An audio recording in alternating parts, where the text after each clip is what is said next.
They buried my name 3 years ago, and I let them, because staying alive meant becoming no one. The diner smelled like burnt coffee and rain-soaked coats, the kind of place where nobody asked questions as long as you paid your bill. And I always paid in cash, exact change, no card, no trail, just a quiet exchange that kept me invisible in a city of 8 million people. But invisibility is a fragile thing, and that night it cracked the second I felt it. That weight, the kind that settles on your skin before your mind catches up. Someone watching, not casually, not curious, but deliberate, precise, like they were reading every move I made. I kept my head down, wiped the counter, counted tips twice, anything to avoid looking up, but instinct is louder than fear. And when I finally did, he was already there, seated in the corner booth like he owned the room without needing to prove it. Dark suit untouched by the storm outside, posture relaxed, eyes anything but. They locked onto mine for half a second, and something in my chest tightened like I'd just been recognized in a life I no longer claimed. I looked away first, of course I did. People like me don't win staring contests with men like him. People like me survive by disappearing, by becoming forgettable, by being the girl who brings coffee and leaves before you remember her face. I finished my shift in silence, clocked out 2 minutes early, and stepped into the alley behind the diner where the air hit colder and sharper, my breath visible in thin white clouds as I pulled my coat tighter. Keys already between my fingers the way you learn to hold them when you don't trust the dark. I told myself I was overreacting, that the feeling would fade the second I walked far enough away. But then I heard footsteps, measured, unhurried, matching mine without trying to hide it. And I knew before I turned. He wasn't just another late-night customer. He wasn't coincidence. He was intention. I stopped, just for a second, enough to steady my breathing, enough to remind myself that I had survived worse than being seen. And when I turned, he was closer than expected, close enough that the streetlight caught the sharp line of his jaw, the calm in his expression, the certainty, like he had already solved something I didn't know I was part of. His phone lit up in his hand, a soft glow in the dark, and for a moment his gaze dropped to the screen, then back to me, slower this time, heavier. And that's when everything shifted, because I saw it, just a glimpse, just enough, a photo, grainy, official, the kind used in reports. And it was me, my face, my old face, the one tied to a name that no longer existed, listed under a word I hadn't let myself think about in years. Missing. I felt the world tilt, not dramatically, not loudly, just a quiet shift beneath my feet. The kind that tells you your past has finally caught up. I took a step back, instinct screaming to run, to vanish, to become no one again. But his voice stopped me before I could move, low, controlled, impossible to ignore. You shouldn't be here, he said, not accusing, not surprised, just certain, like he was stating a fact the world had already agreed on. And for the first time in 3 years, I realized disappearing might not be enough anymore. Running would have been easier if he had sounded angry, but he did not. And that was what terrified me the most, the calm certainty in his voice, like he was not guessing, but confirming something he already knew. I felt my grip tighten around my keys as I forced myself to breathe, slow and steady, the way I had trained myself to do on nights when the past got too loud. You have the wrong person, I said, keeping my voice even, controlled, the way people do when they still believe they can talk their way out of something. But he did not react, not a flicker of doubt, not even curiosity, just a slight tilt of his head as if he was studying a detail that did not match the story I was trying to sell. 3 years ago, he said quietly, glancing down at his phone again before lifting his eyes back to mine. Emily Carter died in a warehouse fire outside Baltimore. My chest tightened at the name, not because it was mine anymore, but because hearing it spoken out loud felt like opening a door I had sealed shut. I shook my head once, small, dismissive.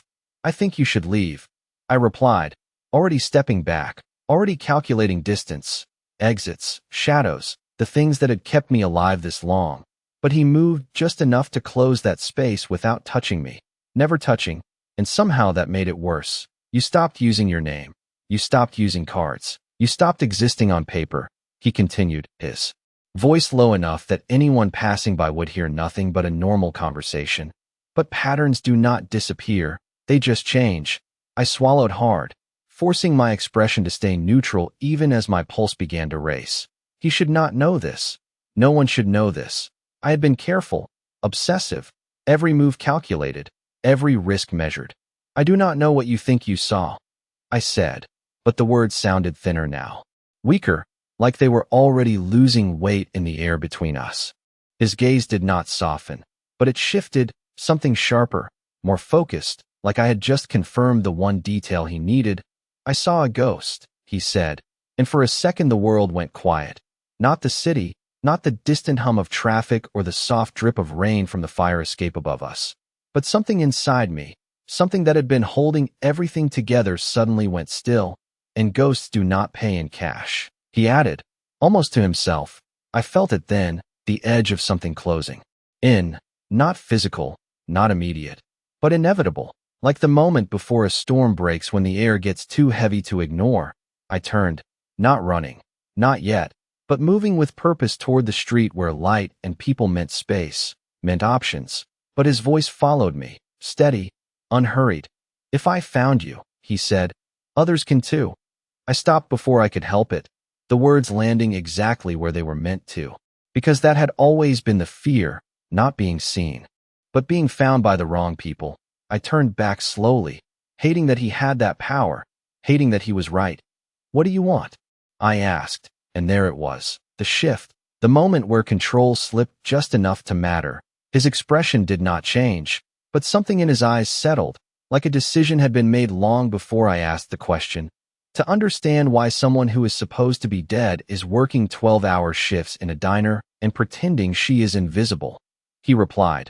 I let out a quiet breath, the kind that burns on the way out, because there was no easy answer to that, no safe version of the truth. You should not be asking questions like that, I said softly. Not about me.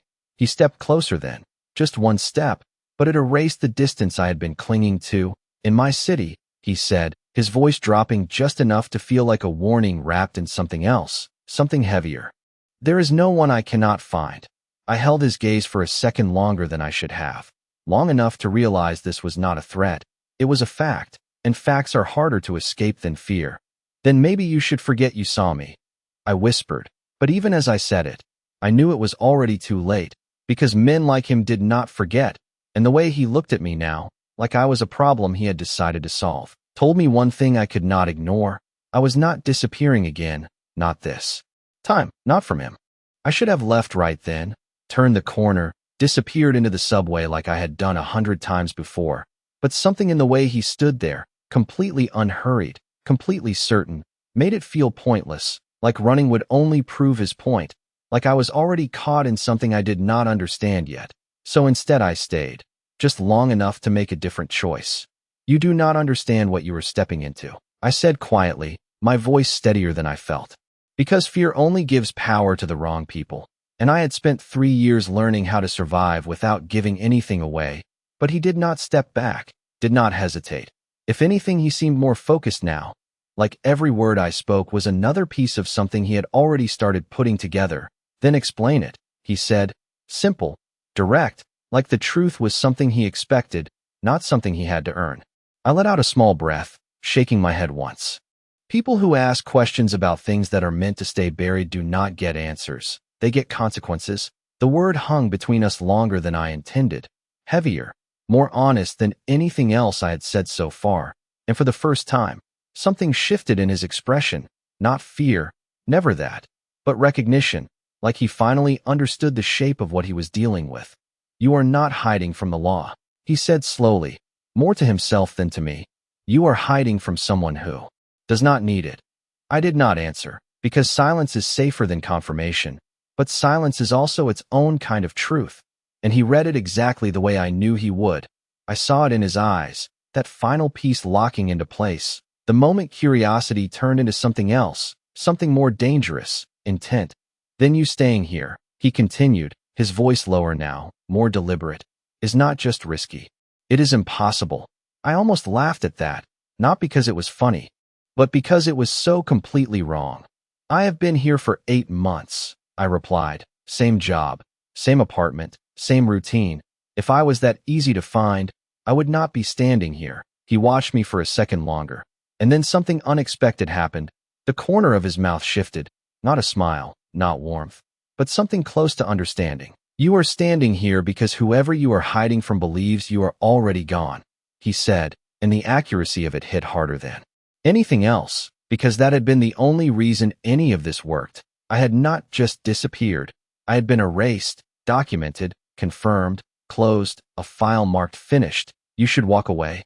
I said again, softer this time, not as a warning, but as something closer to advice, because this was the last moment he had to make that choice, to step back into whatever world he came from and forget that I existed. But instead of leaving, he reached into his coat and slipped his phone back inside like he no longer needed it, like the proof was no longer important.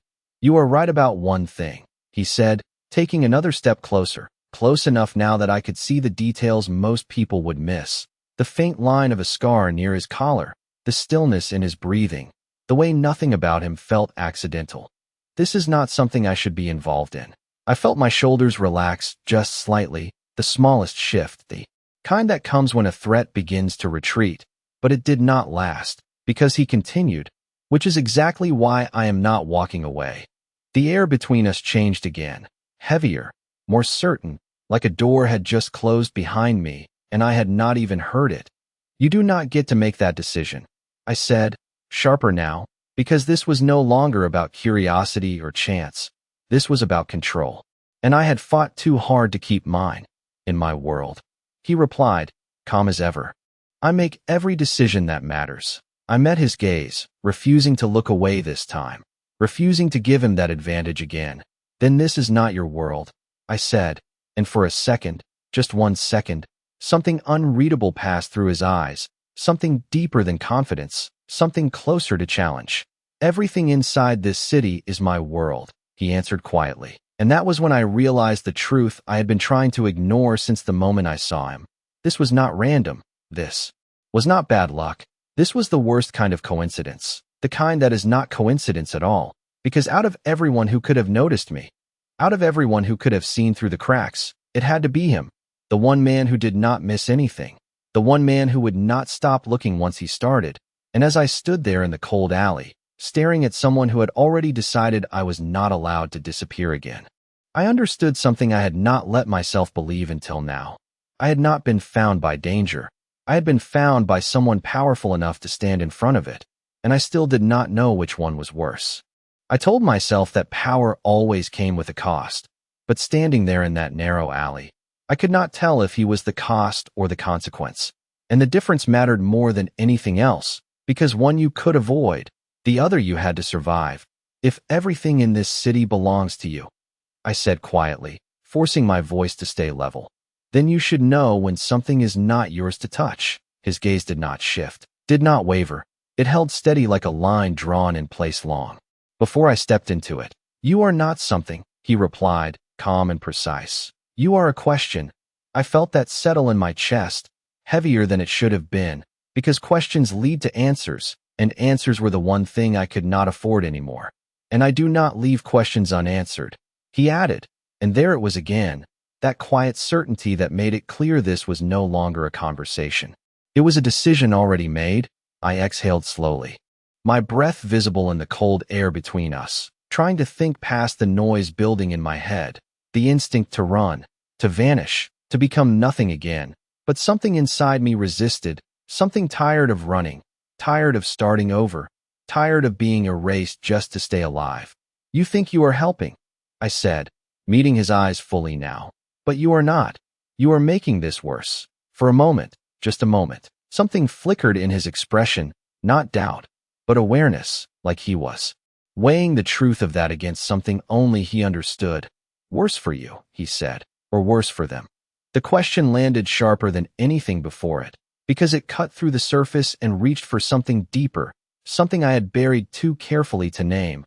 I looked away first this time, not out of fear, but out of control, because I would not let him see that answer. Not yet. Not ever if I could help it. You do not know anything about them, I said. But the words felt thin, stretched too tight over a truth I could not hold back forever. No, he agreed. But I know enough to recognize patterns, and your pattern says you are not the one they are afraid of. I let out a breath that almost turned into a laugh, quiet and sharp, because that was the part no one ever understood. Fear does not always move in the direction people expect. Sometimes it circles, sometimes it waits. Sometimes it chooses the wrong target just to prove it can. You are wrong, I said, softer now, because the truth was never as simple as he wanted it to be. They are not afraid of me. I paused, just long enough to feel the weight of what came next. They are afraid of what I remember. The silence that followed was different, not empty, but full, like something had just shifted between us in a way that could not be undone. His eyes sharpened, not with surprise, but with confirmation, like I had just given him exactly what he needed.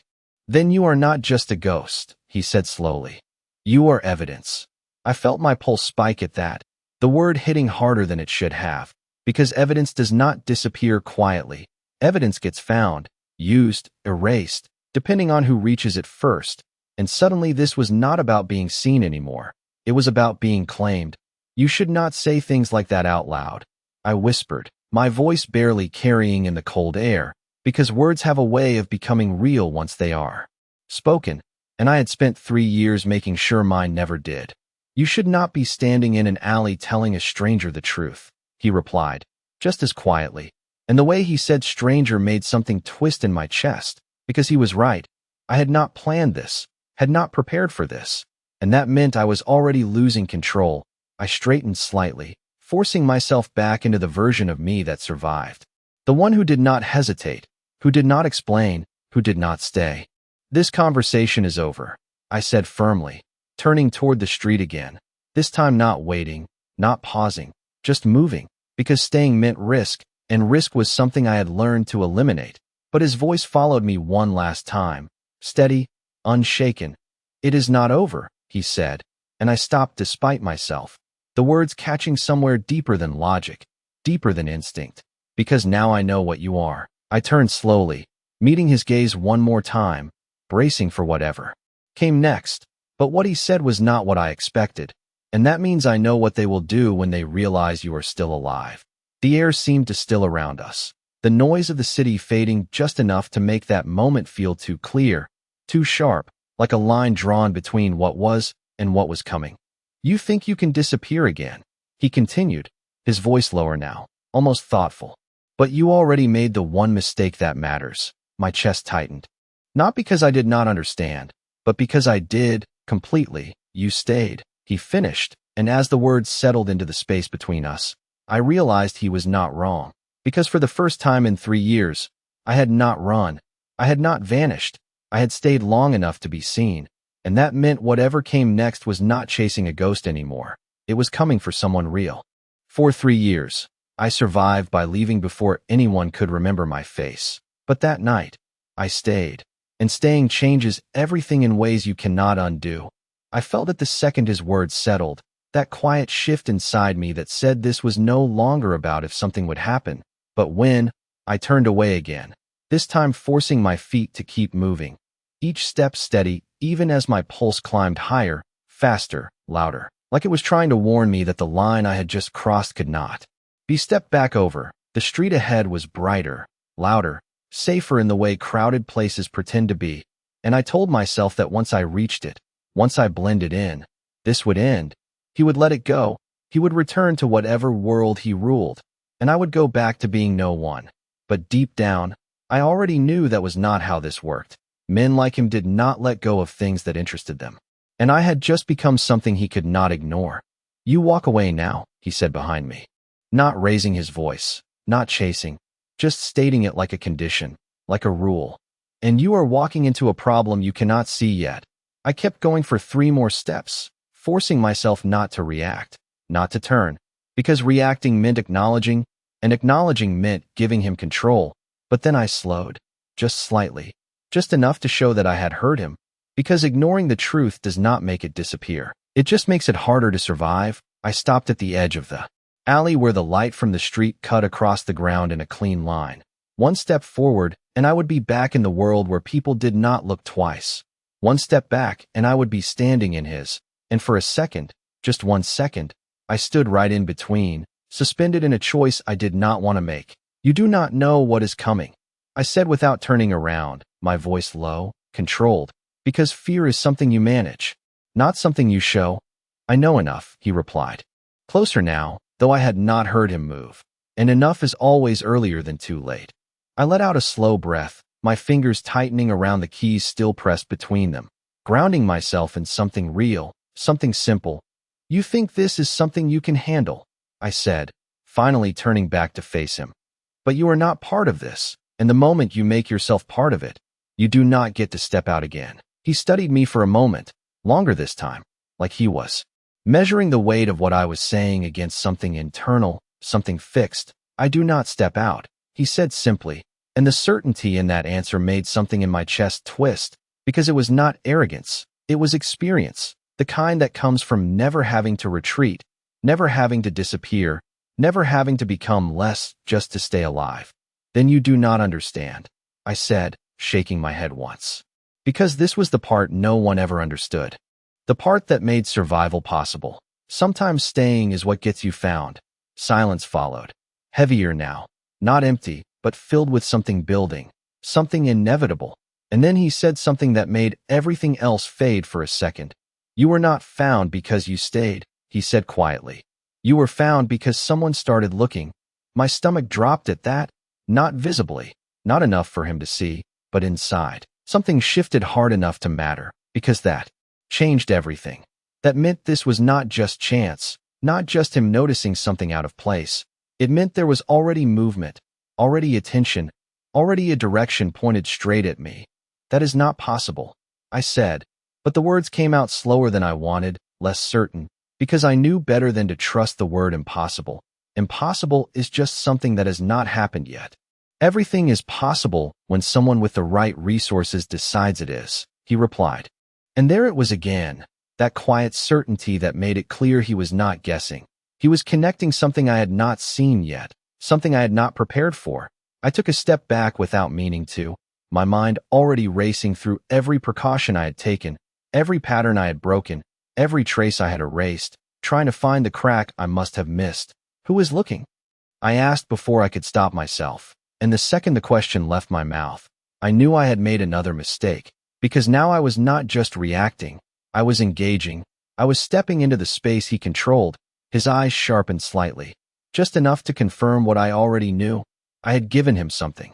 That is what I am going to find out, he said, calm, decisive, like the outcome was already set. And then, before I could respond, before I could pull back or shut it down or disappear, the way I should have from the start, he added, softer this time, but far more dangerous. Because whoever is looking for you, he paused just long enough for the weight of the words to settle, is now looking in my city. And in that moment, standing there between light and shadow, I realized something I had not allowed myself to consider until now. This was no longer just about me staying hidden. It was about two forces moving toward each other, one from my past, one standing right in front of me, and somehow, impossibly, I was caught in the middle of both. The moment he said it, something inside me stopped pretending this was still under control, because there is a difference between being careful and being prepared, and I had only ever been the first, never the second. I watched him for a long second, searching for doubt, for hesitation, for anything that would tell me this was still just a man making assumptions in the dark, but there was none, only that same steady focus, like he had already stepped into something and decided he was not stepping back out. You do not even know who you are dealing with, I said, quieter now, not as a warning, but as something closer to truth, because names matter, power matters, and the people I had been hiding from did not play by rules he was used to controlling, but he did not react the way I expected, did not dismiss it, did not challenge it. Instead, he nodded once, like that was exactly what he had been waiting to hear. Then I will learn, he said simply. And something about the way he said it made the air feel tighter, heavier, like a line had just been drawn somewhere neither of us could see yet. I shook my head, a small, sharp motion. You think this is a problem you can solve, I said. Like everything else, his gaze sharpened slightly at that. Not offended, not defensive, just aware. Everything is a problem that can be solved, he replied. The only difference is how much it costs. I almost laughed again, but this time there was nothing sharp about it, just something tired, something hollow. You cannot buy your way out of this, I said, meeting his eyes again. And you cannot control it. For a moment, just a moment, silence stretched between us. And then he took another step closer, slow, deliberate, closing the last bit of space I had been holding on to. You are still thinking about this like you are alone in it, he said, his voice lower now, more certain. But you are not. The words landed deeper than I wanted them to. Because that had been the only thing keeping me steady for 3 years, the belief that this was mine to carry, mine to manage, mine to survive. Alone meant control. Alone meant no one else could be used, no one else could be pulled in. That is exactly why I am walking away, I replied, forcing my voice to hold, forcing my body not to step back again. Because the second I am not alone, someone else becomes part of the problem. His eyes did not leave mine, not even for a second. You became my problem the moment I saw your face on that list, he said. And the way he said it was not ownership, not possession. It was something colder, something more absolute, like a statement of fact that did not require agreement. I felt something shift again, something small but undeniable, because this was not how it was supposed to go. I was supposed to leave, he was supposed to forget. This was supposed to end before it became real, but it was already past that point. Already moving into something I could not predict. You should forget that list exists, I said, quieter now, because this was the last attempt, the last chance to close this before it opened any further. And you should forget you ever saw me. His expression did not change, but something in his posture did, something subtle but final, like a door closing somewhere behind him. I do not forget, he said, and there was no edge to it, no threat, just certainty, the kind that settles in your bones when you have lived long enough without being forced to let anything go. I looked at him for a long second, really looked this time, not just at the suit, the composure, the quiet authority, but at the stillness underneath it, the control, the way nothing about him felt reactive. Everything was chosen, deliberate, measured, and that was when I understood the part one had been missing. He was not stepping into my world blindly.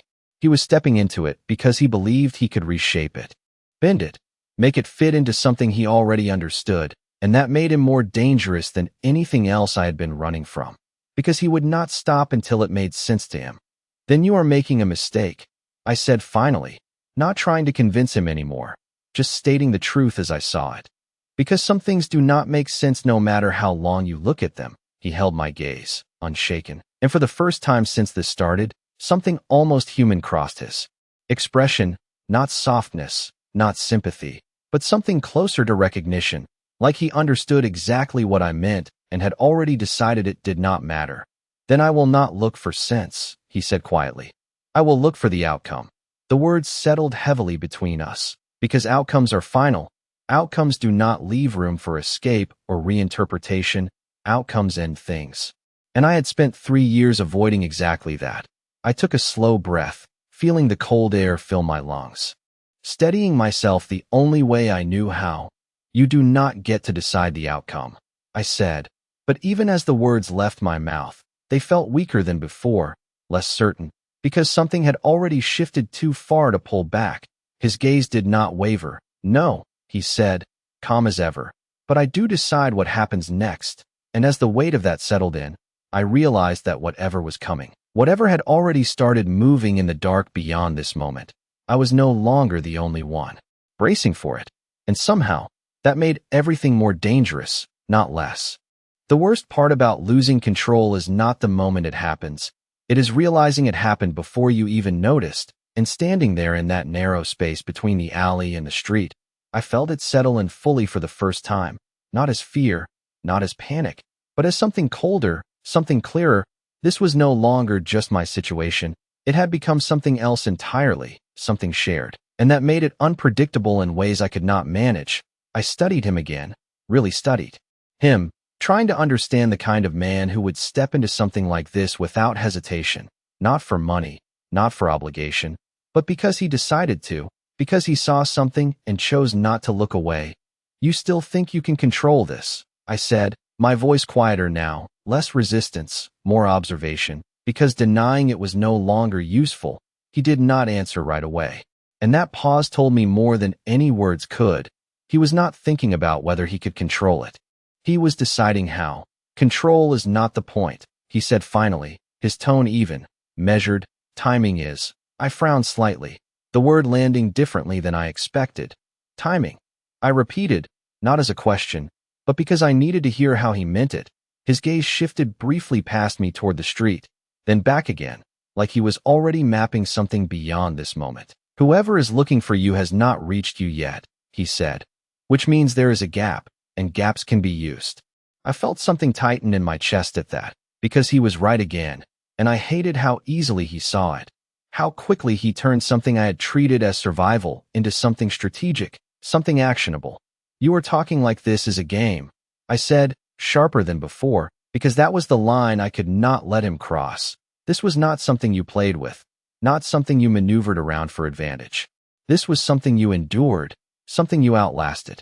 No, he replied calmly. I am talking like this is a window. The word hung between us, heavier than it should have been, because windows close, and when they do, whatever is outside comes in without resistance. I shook my head slowly. You do not understand what happens when that window closes, I said. You think you will be ready, but you will not be. His expression did not shift, but something in his eyes sharpened, focused, like he had just reached a conclusion he was willing to act on. Then we do not wait for it to close, he said, and that single sentence changed everything. I felt it immediately, the shift from reaction to action, from surviving to engaging. And that was the one thing I had avoided at all costs, because engaging meant exposure, meant risk, meant becoming visible in a way that could not be undone. There is no we, I said quickly, the words coming faster now, more urgent, because this was the line that mattered. This was the boundary that could not be crossed. There cannot be. He stepped closer again, not aggressively, not forcing, but deliberately, closing the distance in a way that felt inevitable rather than sudden. You stopped being alone when you answered my question, he said, and I felt that land deeper than anything else, because it was true. I had crossed that line myself, piece by piece, word by word, until this was no longer something I could claim entirely as mine. I exhaled slowly, my breath unsteady for the first time, not from fear, but from the weight of what was changing. You should leave, I said again, but it sounded different now, less like a command, more like a final request, because I could feel the moment slipping, the last chance for this to end cleanly disappearing with every second we stood here. But he did not move, did not even look like he considered it. Tell me one thing, he said instead, his voice lower now, more focused. And I will decide if I walk away. I hesitated, not because I wanted to answer, but because I already knew what he was going to ask, and I knew there was no safe way to respond. What? I said finally, the word barely above a whisper. He held my gaze, unflinching, unwavering. Why you? He said, simple, direct, impossible to deflect. The question cut through everything else, past the layers, past the defenses, straight to the one thing I had never allowed myself to think about too clearly. Why me? Why was I the one who survived? The one who remembered? The one who had to disappear? I felt my throat tighten slightly, my mind pulling back from the answer even as it formed. Because some truths are not just dangerous, they are permanent. They change everything the moment they are spoken out loud.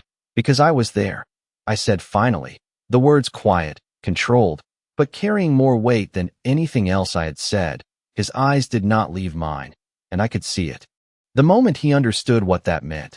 Not just a witness, not just someone who knew something, but someone who had seen everything, someone who carried something that could not be erased. Then they are not just looking for you, he said slowly. They are waiting for you. And as that realization settled between us, colder and heavier than anything before it, I understood something that made my chest tighten in a way I could not ignore. This was not a chase, not yet. This was something worse, something quieter, something patient, and the moment it turned into a chase, it would already be too late. Waiting is worse than being chased because waiting means they already know where you will be. They just have not decided when to reach for you. And the moment he said it, that they were waiting, I felt something inside me shift in a way I could not ignore. Because I had built everything on the idea that I was ahead, that I had moved far enough, changed enough, erased enough to stay one step beyond anything that could find me. But waiting meant I was not ahead.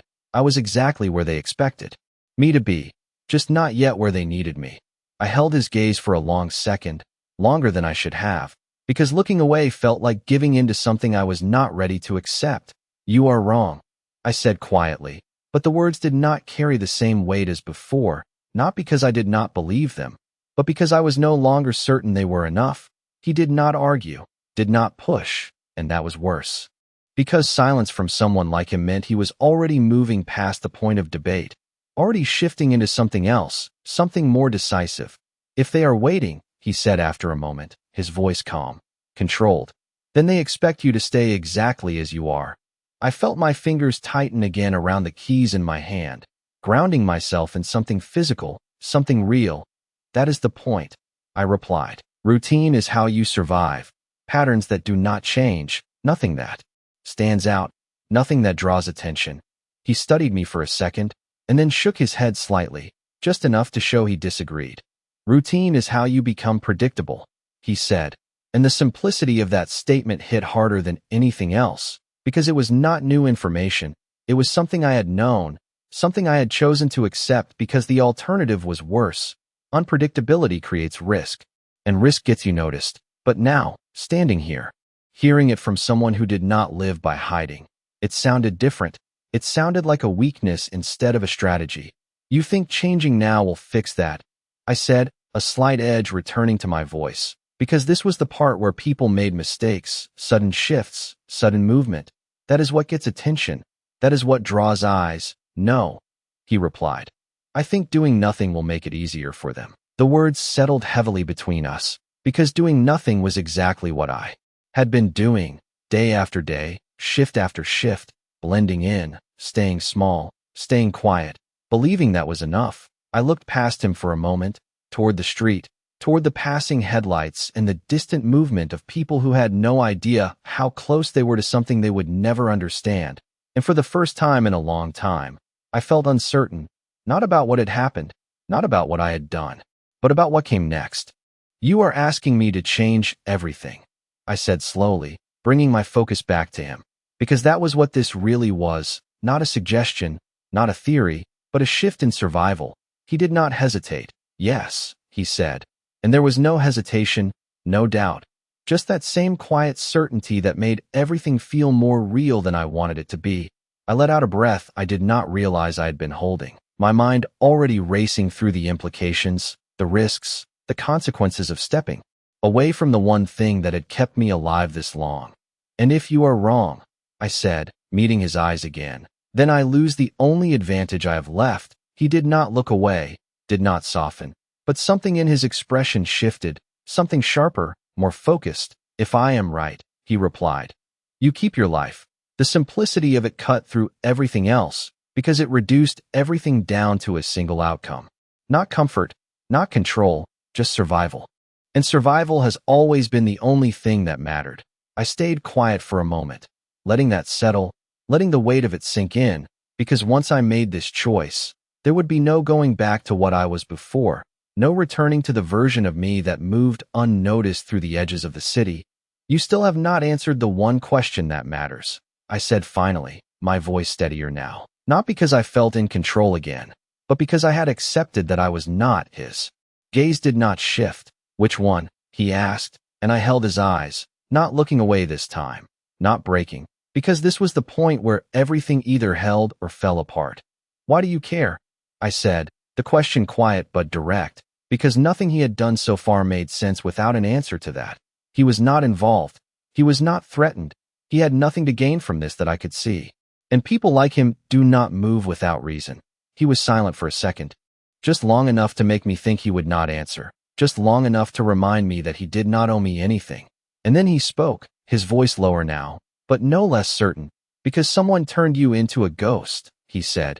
And ghosts only exist when something went wrong. I felt something tighten in my chest at that, not fear, not panic, but recognition, because he was not talking about me anymore, not entirely. He was talking about the thing behind me, the thing that had made me disappear, the thing I had spent 3 years pretending was finished, and I do not ignore things that go wrong in my city. He added, and there it was again, that shift, that expansion of something that had started as curiosity and turned into something else entirely, something larger than me, larger than him, something that was now moving whether I wanted it to or not. I looked at him for a long second, really looked this time. Not as a threat, not as a problem, but as something else entirely. Something I had not planned for, something I could not control, and as the silence stretched between us, I realized that whatever came next, whatever was already waiting in the dark beyond this moment, I was not facing it alone anymore. And for the first time since all of this started, I could not decide if that made me safer, or if it just made everything more dangerous. Trust is not something you build when everything makes sense. It is something that appears when nothing does, and standing there in the quiet edge between his world and mine, I realized I had already crossed into that space without meaning to, because I was still there, still listening, still not walking away, and that alone said more than anything I could admit out loud. I looked at him for a long second, measuring, weighing, searching for something that would tell me this was a mistake I could still undo, but all I found was the same controlled stillness, the same certainty that had not wavered since the moment he saw me. And that made it harder, not easier, because uncertainty is something you can manipulate. Certainty is something you either accept or avoid, and I had already failed at avoiding it. If you are wrong, I said slowly, my voice steady again but quieter now, less resistance, more calculation. Then you are putting both of us in a position we cannot get out of. He did not argue, did not dismiss it, just held my gaze like he had already considered that possibility and decided it was not enough to stop him. If I am wrong, he said, then nothing changes for you. I almost shook my head at that, but stopped myself, because arguing with someone who had already made up his mind was a waste of energy I could not afford. That is not how this works, I replied. Things do not stay the same once they start moving. His eyes sharpened slightly at that, not because I challenged him, but because I confirmed something he already suspected. Then we make sure they move in the right direction, he said. And there it was again, that shift from survival to control, from reacting to shaping. And for the first time, I did not reject it immediately, not because I trusted it, but because part of me understood it. Part of me recognized that staying still had limits. That hiding only works until someone decides to look closer, and someone already had. You are assuming we have time, I said, my voice dropping slightly, because that was the part that mattered most. Time is the only advantage you have when you are running, and once it is gone, everything becomes immediate, everything becomes real. He did not hesitate.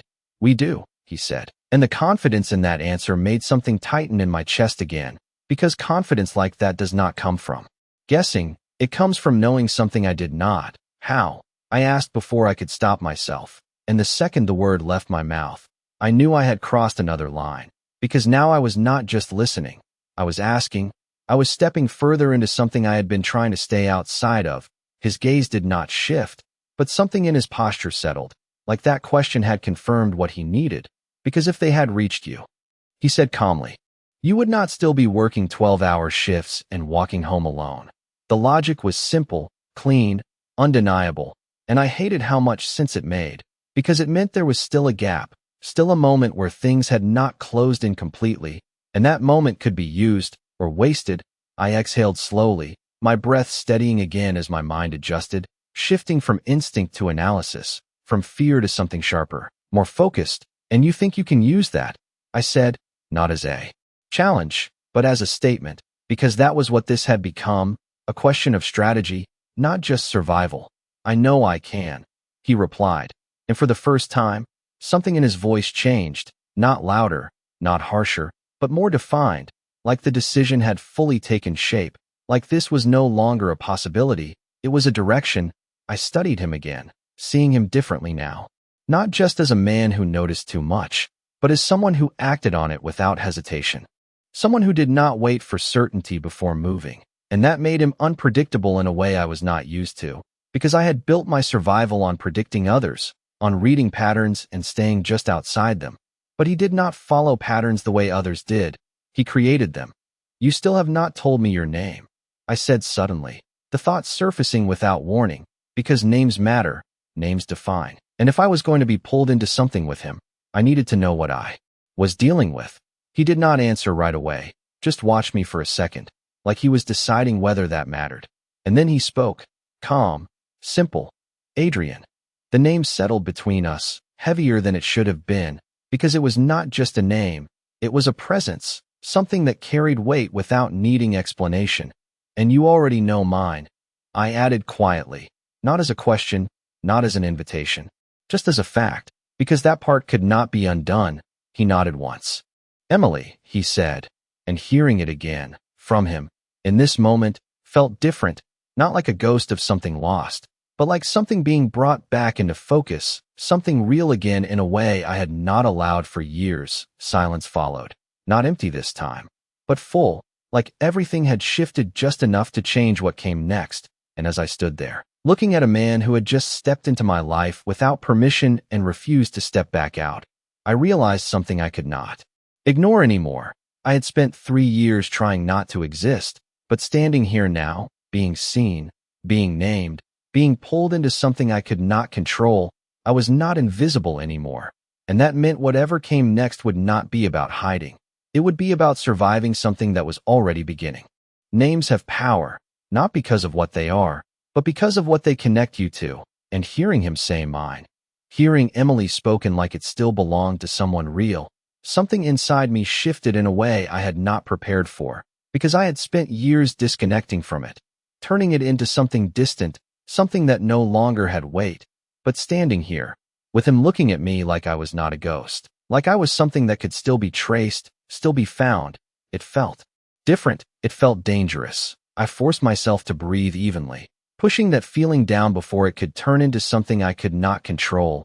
You should not use that name, I said quietly, not as a warning, but as a correction, because names create connections, and connections are how people get pulled back into things they tried to escape. He did not look surprised, did not question it, just nodded slightly, like he understood more than I had explained. Then tell me what to call you, he said, simple, direct, and I hesitated, because that question was not as easy as it sounded. I had used different names in different places, small changes, small shifts, nothing that stayed long enough to matter, but none of them felt real, none of them felt like something I could stand behind. Not anymore. It does not matter, I replied finally, because that was safer, because distance is always safer than definition.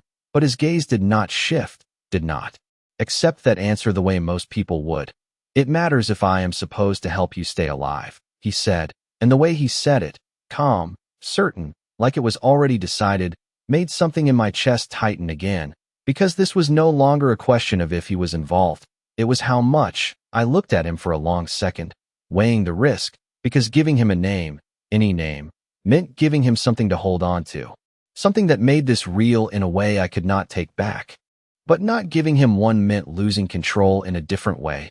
Emma, I said finally, the word quiet but steady, not entirely true, not entirely false, something in between, something I could still let go of if I needed to.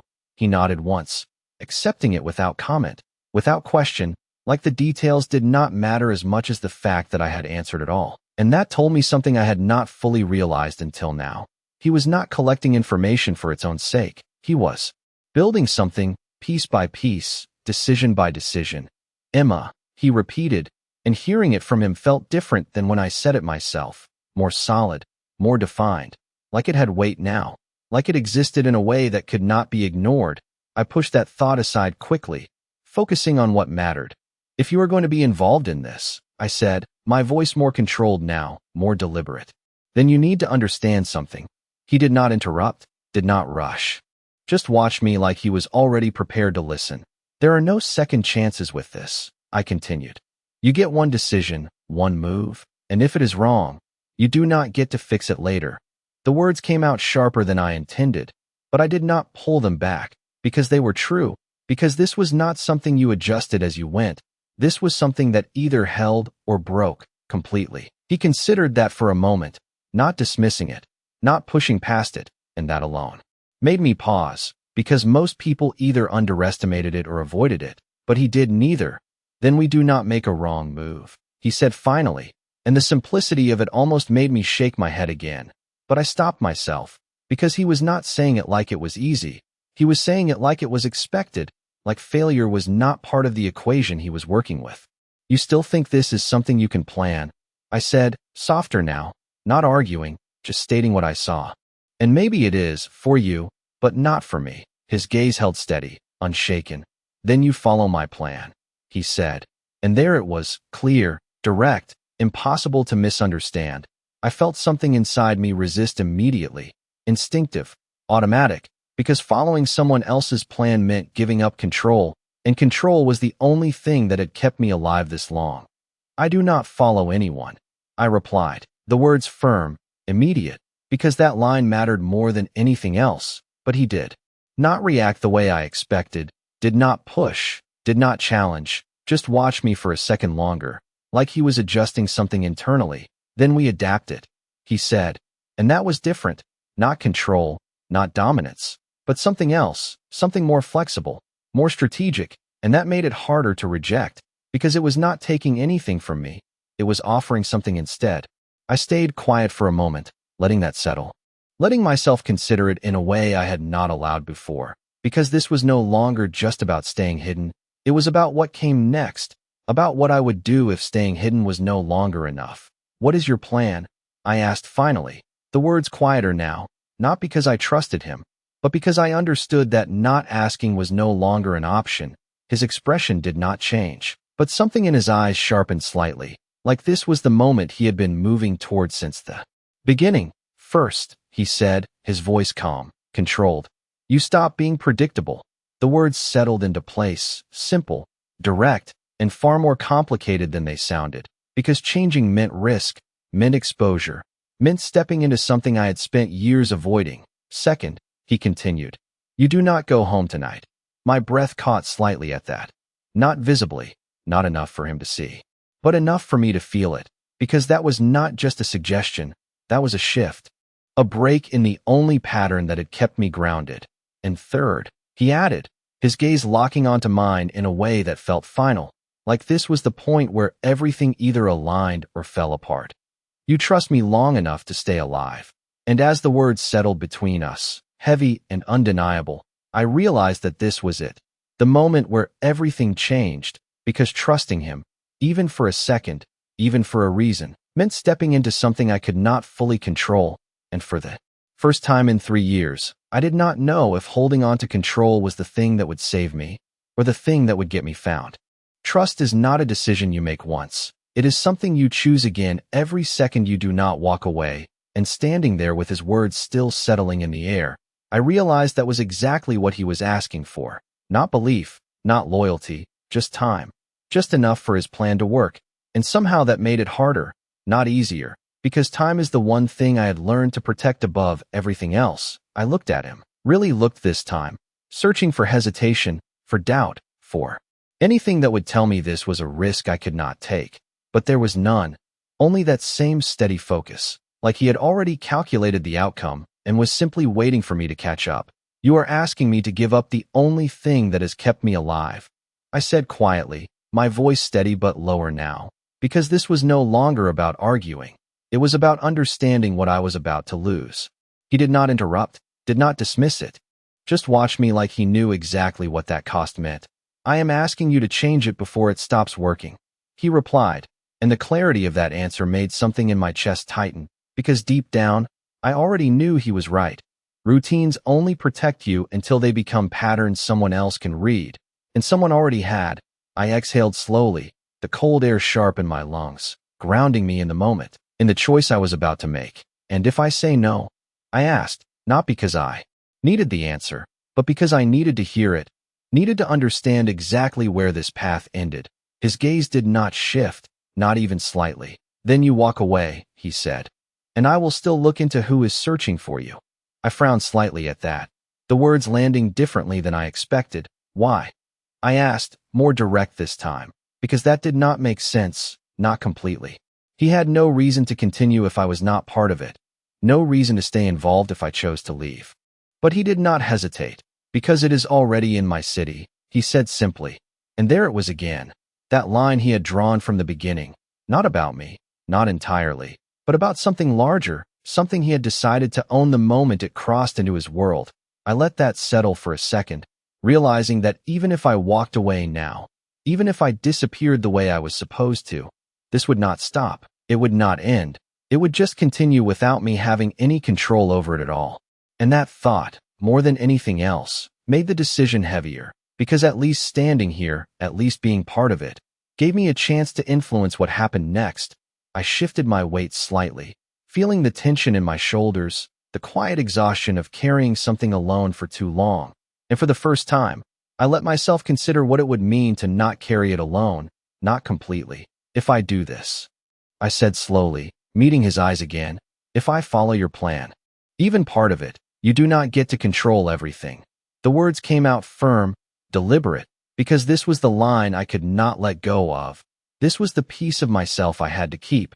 He did not argue, did not push back, just nodded once, like that condition was already expected.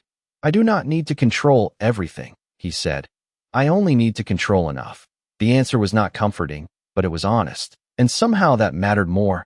I held his gaze for another second, measuring, deciding, feeling the weight of every possible outcome pressing in from every direction, and then I nodded once, small but certain, because not choosing was no longer an option, not after everything that had already been set in motion. One night, I said, my voice quiet but steady. I trust you for one night. His expression did not change, but something in his posture shifted, something subtle but real. Like that was all he needed to hear. That is enough, he replied. And the simplicity of it made everything feel more final than I expected, because one night is all it takes for something to change, for something to begin, for something to go wrong.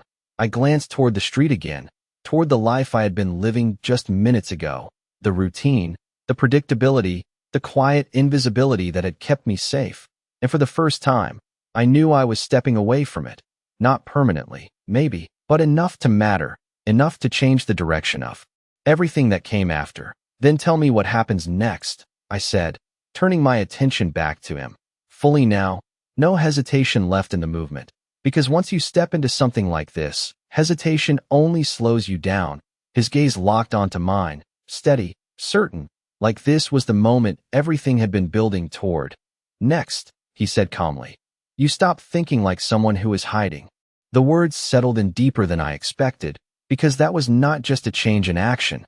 It was a change in mindset, a shift in how I saw myself, how I moved, how I survived. And you start thinking like someone who is being hunted. And as that realization settled into place, sharp and undeniable, I felt the world tilt just slightly again, not out of control, not chaotic, but different, clearer, like the rules had changed, and I was only just beginning to understand what that meant. Because hiding is about staying unseen, but being hunted is about staying one step ahead. And for the first time in 3 years, I was no longer just trying to disappear. I was preparing to face something that had finally decided to find me. The moment you stop hiding, the world does not suddenly become clearer. It becomes louder, sharper, every detail pulling your attention in ways you are not used to. And as his words settled in, I felt that shift immediately, like something inside me had been rewired, not erased, just redirected.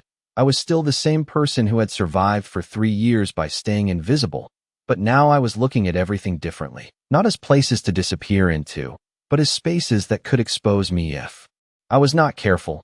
I glanced toward the street again, but this time I was not looking for safety. I was looking for movement, for patterns, for anything that felt out of place. And for the first time, I understood what he meant. Hiding is passive. Being hunted is active. It forces you to see the world as something that reacts to you, not something you blend into. Good, he said quietly. And I realized he had been watching the shift happen, noticing it the way he noticed everything else. You are starting to see it. I did not respond, because acknowledging it out loud felt like admitting too much, but I did not deny it either, because denial would only slow me down now. So what changes first? I asked instead, my voice lower, more focused, because if I was going to do this, even for one night, I needed to do it properly. Half measures do not work when you are dealing with something like this. He did not hesitate. Your direction, he said, and the simplicity of that answer almost made me pause, because it sounded too easy, too small. You were going home, he continued, which means anyone watching you expects that pattern, so we break it. I nodded slightly, the logic clear, direct, the kind of thing I would have done instinctively before, but had stopped doing to maintain consistency, where instead, I asked, because direction without destination is just movement, and movement without purpose creates its own risks. His gaze flicked briefly toward the street, then back to me, calculating, deciding. Somewhere you would not choose on your own, he said, and I felt that land differently. Because he was not just talking about location, he was talking about behavior, about breaking expectation in a way that could not be predicted. That creates exposure, I said, the concern immediate, because unfamiliar places mean unfamiliar variables. And variables are where mistakes happen. It creates uncertainty, he corrected calmly. And uncertainty works both ways. I exhaled slowly, adjusting, recalibrating, because this was not how I had survived before, but it made sense in a way I could not ignore. And after that, I asked, keeping my focus on him now, because this was no longer about questioning. It was about understanding the sequence, the structure of what he was building. After that, he said, you disappeared differently. I frowned slightly at that, the phrase catching my attention. Differently how? I asked, and for the first time, something almost like intention sharpened in his expression, like this was the part that mattered most. Not by becoming invisible, he said, but by becoming someone else entirely. The words settled heavier than anything before, because that was not just a shift in behavior, that was a shift in identity, something deeper, something harder to maintain. That is not something you do in one night, I said, my voice quieter now, more measured, because I understood what he was suggesting and I understood the risk. No, he agreed, but it is something you start. I stayed silent for a moment, letting that settle, because starting something like that meant committing to it, even if only partially, even if only for now. And commitment is what makes things real. I glanced down at my hands for a second, the keys still pressed between my fingers, a small, familiar anchor in a situation that no longer felt familiar at all. And you? I said, lifting my gaze back to his. Where do you fit into this? The question was direct, necessary, because if I was stepping into something new, I needed to know exactly where he stood in it. He did not hesitate. I make sure no one gets close enough to force your hand, he said, and the certainty in that answer was both reassuring and unsettling at the same time, because it meant he was not just guiding this, he was inserting himself into it fully, taking responsibility in a way that carried its own risks. I studied him for a long second, weighing that, measuring it against everything else I knew, everything else I had experienced, and then I nodded once, small but deliberate, because whether I liked it or not, I had already stepped into this, already committed to one night, one chance to see if his way worked. Then we start now, I said quietly, and the moment the words left my mouth, everything shifted again, not dramatically, not loudly, but in that same quiet, irreversible way that had been building since the beginning, because starting means moving, and moving means leaving something behind. And as I took a small step forward, away from the alley, away from the version of myself that had stood there trying to hold on to control, I realized something I could not ignore anymore. This was no longer about avoiding being found. It was about deciding what would happen when I was. The first step away from something familiar always feels smaller than it should, but that is how everything irreversible begins, quietly, without warning. And as I moved out of the alley and into the open street, I felt that shift settle completely. No hesitation left. No space to turn back without consequence. The city looked the same. Lights reflecting off wet pavement. Cars passing in steady lines. People moving without noticing anything unusual. But it felt different now. Sharper, like every movement carried meaning. Like every shadow held a possibility I could not afford to ignore. I did not slow down. Did not look back.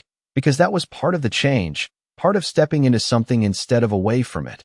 Keep moving, Adrian said beside me, his voice low enough that it blended into the night, but steady enough to anchor everything around it. I nodded slightly, adjusting my pace without breaking stride, matching him without thinking, because that was easier than deciding every step on my own. Do not look for them, he continued. Look for what does not belong. I let that settle as my eyes shifted, not scanning for danger the way I used to, but for disruption, something out of place, something that did not fit the rhythm of everything else, a pause that lasted too long, a movement that repeated when it should not, anything that felt intentional instead of random. And for the first time, I realized how much I had been missing by trying not to see. There, I said quietly after a moment, not pointing, not stopping, just letting the word exist between us. He did not turn his head, did not break his focus forward, but I knew he had already caught it. The reflection in the glass window we passed, a figure that appeared once, then again, just slightly delayed, not close enough to confirm, not far enough to dismiss. Good, he said, almost under his breath, and there was no surprise in it, only confirmation. Like he had expected this, like this was already part of the pattern he was building. I felt my pulse shift, not faster, not panicked, just more focused, more aware, because this was no longer theory, no longer possibility. This was real, something moving in response to me, something close enough to notice but careful enough not to be obvious. Do not react, he added, and I realized I had already tensed slightly, already started to shift my movement. If they see you change, they adjust. I forced myself to relax, to keep walking at the same pace, the same rhythm, even as every instinct pushed me to move faster, to turn, to confirm what I already suspected. So what do we do? I asked, my voice steady despite the pressure building in my chest, because this was the moment where plans mattered, where hesitation turned into risk. We give them something else to follow, he replied, and before I could ask what that meant, he shifted direction slightly, subtle enough that it did not draw attention, but deliberate enough that I felt it immediately. I adjusted with him without thinking, turning with the movement like it was natural, like it was part of where I had always been going. Even though I knew it was not. Now you change, he said quietly, but only once. I frowned slightly at that, the instruction precise but unclear. Once, I repeated under my breath, and then I understood, not a pattern, not a habit, just a single break, something that could not be tracked, could not be predicted, just enough to disrupt whatever they were expecting. I took a breath, steady, controlled, and then I did it. I crossed the street without warning, not rushing, not hesitating, just shifting direction at the exact moment it felt natural, and I felt it immediately. The change behind us, subtle, delayed, but real, like something adjusting, recalibrating. Good, Adrian said again, and this time there was something else in his voice. Not satisfaction, not approval, but recognition, like I had just proven something, like I had crossed another line that could not be uncrossed. We kept moving, turning again, then again, each shift small, deliberate, breaking the rhythm just enough to create uncertainty, and slowly, almost imperceptibly, the presence behind us faded, not gone, not completely, but distant enough to matter, distant enough to give us space. I let out a slow breath I had not realized I was holding, my shoulders easing slightly as the pressure lifted just enough to think clearly again.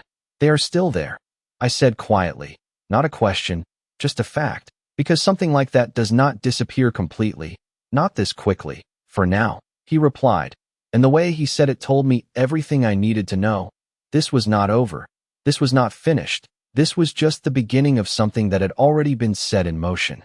I glanced at him briefly, just enough to see the calm in his expression, the control, the certainty, and I understood something then that I had not fully accepted until now. He was not reacting to this. He was shaping it, guiding it, turning it into something he could manage, and whether that would save me or destroy me was still something I could not predict. Where are we going? I asked finally, my voice quieter now, not because I was uncertain, but because I understood the weight of the question. He did not hesitate, did not even look at me as he answered. Somewhere they will not expect, he said, and there was something in the way he said it, something final, something deliberate, that made everything feel sharper again, more real, more immediate. And as we turned down another street, moving deeper into a part of the city I did not recognize, I realized something that settled deeper than anything else that had happened tonight. I was no longer trying to disappear. I was moving towards something unknown, something dangerous, something that would force me to face everything I had been running from. And as the distance between me and the life I had been living continued to grow, I understood one thing with complete clarity. Whatever happened next, I would not be the same person who walked into that alley. Because being found does not just change your circumstances, it changes who you become after.